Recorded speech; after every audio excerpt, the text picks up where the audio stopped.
இன்னைக்கு கேரளாவில் ஒரு சமூகம் இருக்காங்க. அந்த சமூகம் கத்தோலிக்க திருச்சபையில் என்னெல்லாம் செய்கிறாங்களோ அதெல்லாம் அப்படியே டிட்டோவாக காப்பி அடிக்கிறவங்க.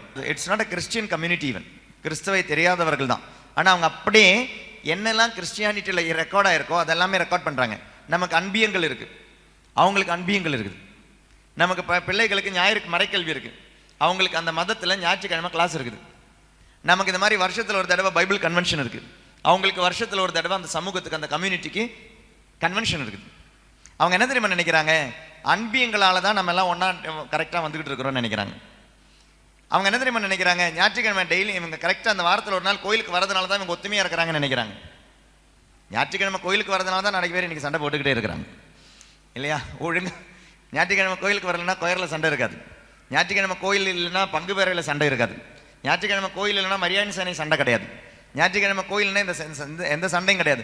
அவங்க நினச்சிருக்கிறாங்க ஞாயிற்றுக்கிழமை கோயிலுக்கு வரதுனால தான் கிறிஸ்தவர்கள் ஒத்துமையாக இருக்கிறாங்கன்னு.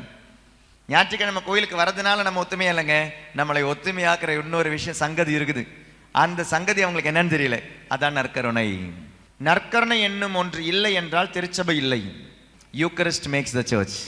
திருச்சபையை திருச்சபையாக ஆக்குவது தெரியுமா? நற்கருணை தான்.